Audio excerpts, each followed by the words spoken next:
Keputusan tidak memperpanjang kontrak 56 pegawai non-ASN di RSUD Dr. Soekarjo Kota Tasikmalaya diakui karena tahun 2024 RSUD menghadapi tekanan finansial seperti penurunan jumlah pasien hingga permasalahan terkait klaim BPJS. Langkah perampingan juga mendapat dorongan dari penjabat Wali Kota Tasikmalaya dan Komisi 4 DPRD kala itu. Direktur RSUD Dr. Soekarjo Kota Tasikmalaya, Budi Tirmadi, menyampaikan alasannya terkait keputusan tidak memperpanjang kontrak 56 pegawai non-ASN di rumah sakit yang dipimpinnya. Keputusan ini diakui Budi sebagai langkah berat namun harus diambil. Hal ini demi menjaga keberlanjutan operasional rumah sakit yang saat ini mengalami penurunan pendapatan. Perampingan pegawai RSUD sudah melalui proses panjang sejak awal 2022, berawal dari sebuah analisis beban kerja yang dilakukan oleh tenaga ahli SDM independen yang menunjukkan bahwa jumlah pegawai di RSUD Dr. Soekarjo dinilai berlebih hingga mencapai 250 orang. Pada 2024, RSUD menghadapi tekanan finansial yang signifikan, seperti penurunan jumlah pasien hingga permasalahan terkait klaim BPJS yang menjadi penyebab utama. Langkah perampingan juga mendapat dorongan dari penjabat PJ Wali Kota Tasikmalaya dan Komisi 4 DPRD kala itu, di mana mereka mendesak RSUD untuk melakukan rasionalisasi jumlah pegawai secara bertahap.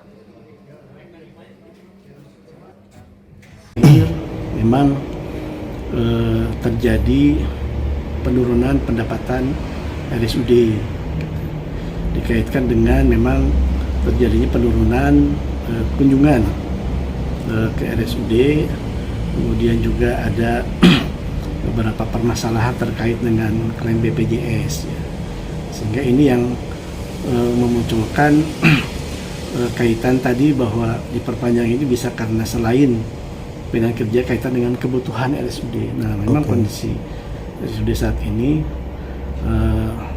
perlu perampingan kaitan tadi bahwa memang banyak hal yang oleh RSUD ini tidak bisa dilakukan karena ya tadi beban untuk belanja pegawainya terlalu tinggi. Ya. Artinya, berarti dihentikan 56 orang pekerja ini atau di PHK ini akibat tidak bisa menggaji dan tidak adanya anggaran atau kolek bangkrutnya rumah sakit atau itu, Pak? Tadi ada pengurangan pendapatan. Dan memang kalau misalkan ini hanya mengandalkan pada penilaian kinerja, kemungkinan yang tidak diperpanjang itu mungkin hanya beberapa orang, seperti halnya tahun 2022-2023. Tapi ini kan jumlahnya 56 orang ya, Pak? Nah, makanya ada hal yang lain yang memang ini juga didorong oleh Pak PJ Wali Kota dan juga oleh Komisi 4 DPRD, memang harus ada dilakukan tes. Budi menambahkan RSUD Dr. Soekarjo harus memastikan pelayanan kesehatan kepada masyarakat tetap berjalan optimal meski menghadapi keterbatasan anggaran. Diberitakan sebelumnya puluhan pegawai tersebut meminta keterbukaan pihak rumah sakit dalam hal hasil nilai tes yang sebelumnya dilakukan. Karena tidak adanya keterbukaan nilai, membuat muncul sejumlah dugaan di kalangan para pekerja. Muhammad Asbi, Radar TV melaporkan.